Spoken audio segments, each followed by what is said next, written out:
Hello दोस्तों, कैसे आप सभी लोग। Welcome back to other explanation video. तो दोस्तों आज हम एक्सप्लेन करने वाले हैं द मम्मी 2 मूवी की कहानी। तो दोस्तों वीडियो को एंड तक ज़रूर देखिएगा ताकि आपको मूवी की कहानी अच्छे से समझ आ सके। उससे पहले मैं कुछ लोगों से रिक्वेस्ट करना चाहता हूँ कि जितने भी नए लोग हमारे चैनल को विजिट किए हैं प्लीज़ लाइक और सब्सक्राइब करना ना भूलें। चलिए बिना किसी देरी की वीडियो को शुरू करते हैं। मूवी की स्टार्टिंग में हमें एक आदमी दिखाया जाता है जिसका नाम स्कॉर्पियन किंग है और वो कई सालों से जंग जीतता हुआ आ रहा है, लेकिन इस बार वो एक जंग हार जाता है तो उसको और उसके साथियों को एक डेजर्ट में छोड़ दिया जाता है मरने के लिए। अब कई दिन गुजर चुके थे और उसके सारे साथी मारे गए थे, बस वही एक अकेला बचा था। तो वो गॉड से प्रे करता है और उनसे कहता है कि वो उसकी जान बचा ले, सिर्फ जब तक कि वो अपने दुश्मनों को हरा दे और उन सबको मार दूं। उसके बाद मैं अपनी जान भी आपको सौंपने के लिए तैयार हूँ। तभी हम देखते हैं कि वहाँ का गॉड उसकी प्रे सुन लेता है, यानी कि एक ऐसी चीज जैसे कि वो गॉड मानते थे। वो गॉड स्कॉर्पियन किंग को काफी ज्यादा आर्मी देता है और उस आर्मी का उसे राजा बना देता है। वो उस आर्मी की मदद से अपने सारे दुश्मनों को हरा देता है, लेकिन चूंकि उसने अपने गॉड से प्रार्थना की थी कि जैसे ही वो अपने दुश्मनों को हरा देगा तो वो अपनी जान की कुर्बानी दे देगा। वादे के मुताबिक स्कॉर्पियन किंग की जान ले ली जाती है। इसके बाद हम देखते हैं कि स्कॉर्पियन किंग की आर्मी भी वहीं चली जाती है जहाँ से वो आए थे। ये था पास्ट का टाइम। इसके बाद हम देखते हैं प्रेजेंट में। इसके बाद हमें इजिप्ट में कई हजारों साल बाद का सीन दिखाया जाता है। इसके बाद हम मूवी के अगले सीन में एक फैमिली को देखते हैं जिसमें लड़के का नाम हेम्बेरिक और लड़की का नाम हेम्बेलिन होता है। कुछ सालों पहले उनकी शादी हुई थी जिनसे उन्हें एक प्यारा सा बेटा भी है और अभी वो उस जगह पर थे जहाँ पर स्कॉर्पियन किंग ने अपनी आखिरी जंग लड़ी थी। तभी एवेलिन को एक सीक्रेट डोर नजर आता है और जब वो उस डोर को खोलती है तो उसमें एक बॉक्स होता है। उस बॉक्स को खोलने पर उन्हें स्कॉर्पियन किंग का एक ब्रेसलेट मिलता है, एक कड़ा। लेकिन जो उस बॉक्स पर लिखा हुआ था शायद वो ठीक से पढ़ नहीं। उस बॉक्स पर लिखा था कि इस बॉक्स को खोलते ही दरियाई नील का पानी यहाँ पर आ जाएगा और ऐसा ही होता है। वहाँ पर बहुत सारा पानी आ जाता है। जैसे तैसे वो तीनों वहाँ से अपनी जान बचाकर बाहर आ जाते हैं और फिर वो अपने देश में वापस चले जाते हैं, इजिप्ट से बहुत ज्यादा दूर। दौरान हमें दिखाया जाता है कि जिस जगह पर प्रिस्ट की डेड हुई थी और वह बुक जिससे वो किसी को भी जिंदा कर सकता था, उस जगह पर कुछ लोग खुदाई कर रहे हैं और उस खुदाई के दौरान उन्हें उस प्रिस्ट की बुक और प्रिस्ट की डेड बॉडी दोनों मिल जाती हैं। प्रिस्ट की डेड बॉडी जो कि कई सालों से लापता थी, उसे भी देखने के लिए एक लड़की आती है जो कि बिल्कुल वैसी ही थी जिसे कि प्रिस्ट पसंद किया करता था। अब हमें साथ में ये भी पता चलता है कि ये सारे लोग स्कॉर्पियन किंग के उस कड़े की तलाश में हैं। उनको पता चलता है कि ये कड़ा रिंग और एवेलिन को मिला था और अब वो इस मुल्क में नहीं है, तो वो लोग उन दोनों को ढूंढने के लिए उनके मुल्क में चले जाते हैं। उसी दौरान हम देखते हैं कि रिंग और एवेलिन का बेटा वो कड़ा देख रहा होता है। वो उस कड़े को अपने हाथ में पहन लेता है और उस कड़े में से एक लेजर निकलती है और उसके सामने एक स्क्रीन आती है। इस स्क्रीन में डेजर्ट और पिरामिड्स नजर आते हैं, जिसके बाद वो बहुत ज्यादा घबरा जाता है और अपने उस कड़े को निकालने की कोशिश करने लगता है जो कि स्कॉर्पियन किंग का था, लेकिन वो उसके हाथ के साथ मजबूती से चिपक गया था और निकलने का नाम ही नहीं ले रहा था। तो वो उसे अपनी कोट के नीचे छिपा लेता है। जब वो खुदाई करने वाला आदमी एवेलिन के घर आता है उससे वो कड़ा लेने के लिए, तभी वहाँ पर एक और आदमी आ जाता है जो कि फिरौन का और उस जगह का गार्ड था और काफी समय से उसकी हिफाजत कर रहा था। साथ ही वो गार्ड एवेलिन को कहता है कि वो कड़ा इसको हरगिज़ मत देना। अभी बाकी के दूसरे लोग एवेलिन और उसके लड़के को वहाँ से लेकर चले जाते हैं। तभी वो गार्ड भागकर रिक के पास जाता है और उसे एक आदमी की फोटो दिखाता है और कहता है कि ये उस गैंग का लीडर है, इसी ने तुम्हारी वाइफ को किडनैप किया है और साथ ही वो कड़ा भी लेके आया है। तभी रिक का बेटा उनसे कहता है कि आप लोग परेशान ना हो, कड़ा मेरे पास है और इस आदमी को मैं जानता हूँ, ये म्यूजियम में काम करता है। अब ये सारे लोग म्यूजियम के लिए निकल पड़ते हैं। तभी वो गार्ड ट्रिक से कहता है कि जैसे कि तुम्हारे बेटे ने ये कड़ा पहन लिया है तो इसके मुताबिक 7 दिन में स्कॉर्पियन किंग जिंदा हो जाएगा और तुम जानते हो जो भी स्कॉर्पियन किंग को मारेगा वो उसकी सारी सेना पर कमांड कर सकेगा। इसलिए तो सारे लोग उस प्रीस्ट को जिंदा करने में लगे हैं क्योंकि वो प्रीस्ट स्कॉर्पियन किंग को हरा देगा और इसके बाद वो प्रीस्ट के साथ मिलकर सारी दुनिया पर रोल करेंगे। अभी हम देखते हैं ये सारे लोग म्यूजियम पहुंच जाते हैं और वहाँ पर वो देखते हैं कि वो लोग बॉक्स खोल कर देखते हैं जिसमें कि वो कड़ा नहीं होता है, जिसके बाद ये लोग काफी ज्यादा नाराज हो जाते हैं और अब ये सारे लोग मिलकर प्रीस्ट को भी जिंदा कर देते हैं। प्रीस्ट के सामने वही लड़की होती है जिसे कि वो पहले पसंद किया करता था।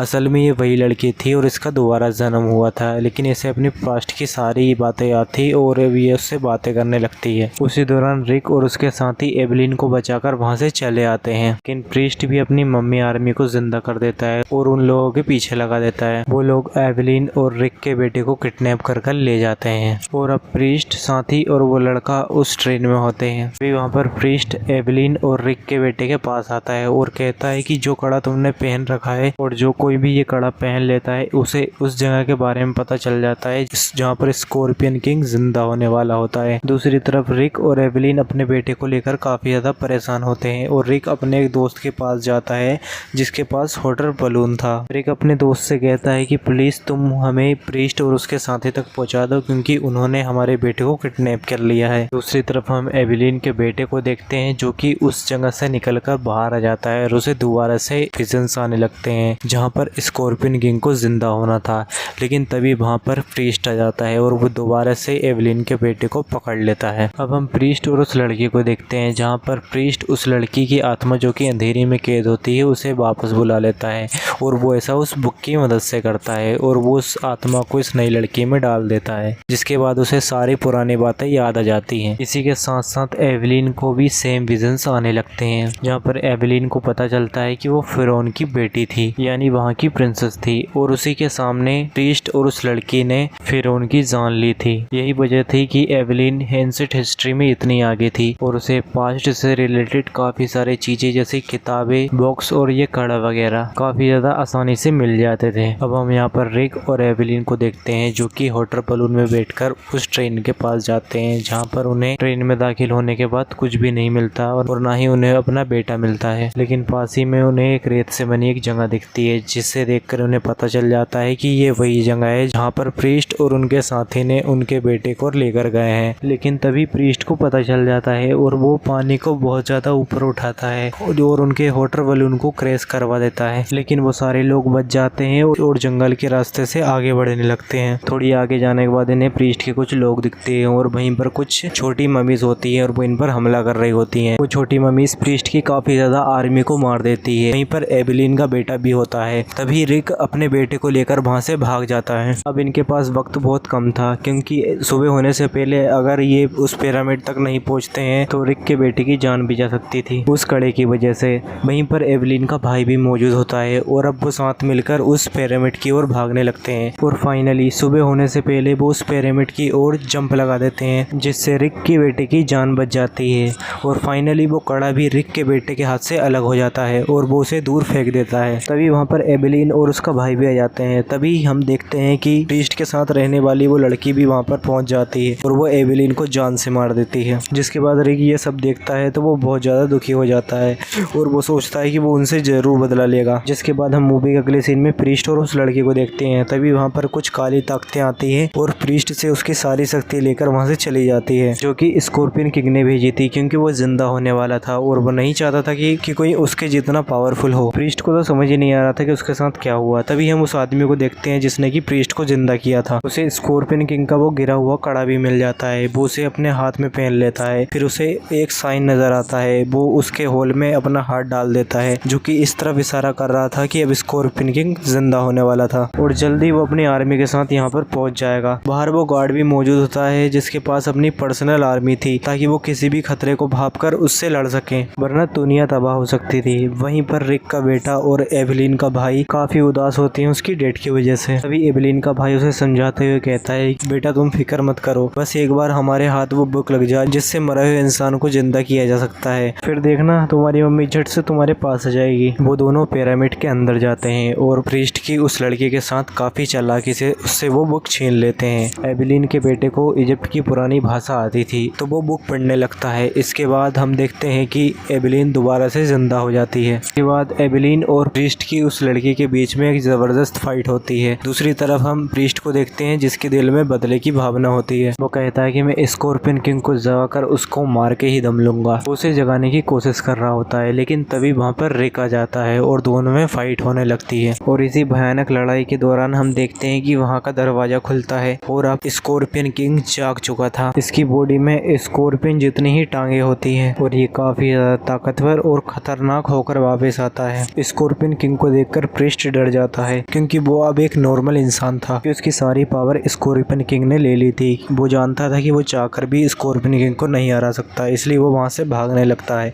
और अपने हथियार स्कॉर्पियन किंग के आगे डालकर कहता है कि मैं आपका दुश्मन नहीं हूँ बल्कि ये आदमी आपको मारना चाहता है। तो स्कॉर्पियन किंग रिक की तरफ बढ़ता है उसे मारने के लिए, लेकिन रिक भी क्योंकि एक इंसान था, वो भी स्कॉर्पियन किंग से अपनी जान बचाकर भागने लगता है। तभी वो वहाँ पर एक पत्थर की मूर्ति के पास आकर खड़ा होता है जिस पर कुछ ड्राइंग बनी हुई थी। पत्थर को खोदकर वहाँ पर कुछ बनाया गया था जिसमें कि एक आदमी एक बहुत बड़ी नेज़े से स्कॉर्पियन किंग को मार रहा था। तभी रिक तुरंत समझ जाता है कि स्कॉर्पियन किंग को सिर्फ नेज़े से ही मारा जा सकता है। तभी वहाँ पर एवेलिन का भाई जाता है और उसके हाथ में वही नेज़ा होती है। तभी रिक कहता है कि ये नेज़ा तुरंत मेरी तरफ फेंको, लेकिन तभी गलती से वो नेज़ा प्रीस्ट के हाथों में चला जाता है और प्रीस्ट सोचता है कि क्यों ना मेरे हाथों में अब ये नेज़ा आ गया है तो क्यों ना मैं ही स्कॉर्पियन किंग को मारकर अपना बदला पूरा कर लूं। और ऐसा कहकर वो ये नेज़ा स्कॉर्पियन किंग की तरफ फेंकता है, लेकिन वो नेज़ा स्कॉर्पियन किंग को लगने से पहले ही निक उसको पकड़ लेता है। इसके बाद स्कॉर्पियन किंग रिक पर ही हमला कर देता है, लेकिन रिक भी जल्दी से वो नेज़ा स्कॉर्पियन किंग के अंदर घुसा देता है। दूसरी तरफ हम देखते हैं कि पिरामिड के बाहर जो वो गार्ड स्कॉर्पियन किंग की आर्मी से लड़ रहा था,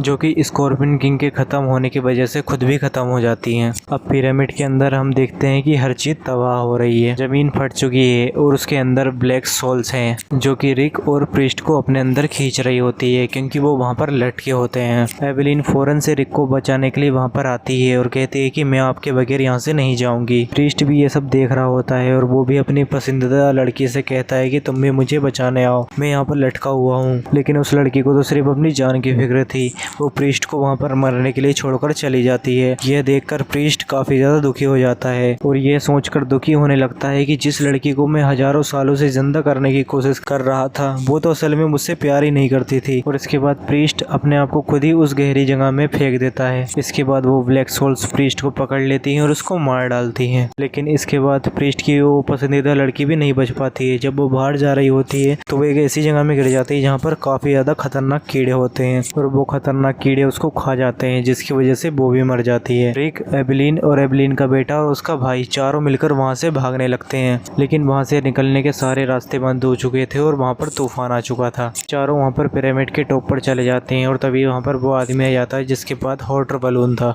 लेकिन तभी एवेलिन का भाई उस बलून से लटक जाता है और तभी वो देखता है कि पिरामिड के टॉप पर एक काफी कीमती हीरा है जिसे कि वो उठा लेता है और फिर ये सारे लोग वहाँ से चले जाते हैं। अब वो आदमी जो स्कॉर्पियन किंग की आर्मी से लड़ रहा था वो पहले ही खतरा जानकर वहाँ से दूर चला गया था और वो भी बच गया था। अब ये सारे लोग हॉटर बलून में बैठकर अपने अपने घर जा रहे होते हैं, तभी वो गार्ड इनको दोबारा से थैंक यू बोलता है क्योंकि इन्होंने एक बार फिर से इस दुनिया को तबाह होने से बचा लिया। और इसी के साथ ये मूवी यहाँ पर एंड हो जाती है। तो दोस्तों ये थी द मम्मी 2 मूवी की पूरी कहानी। तो दोस्तों आपको इस मूवी की कहानी कैसे लगी हमें कमेंट कर जरूर बताएं और साथ ही हमारे चैनल को लाइक और सब्सक्राइब करना भी ना भूलें। मिलते हैं नेक्स्ट वीडियो में, तब तक के लिए thanks for watching, bye bye.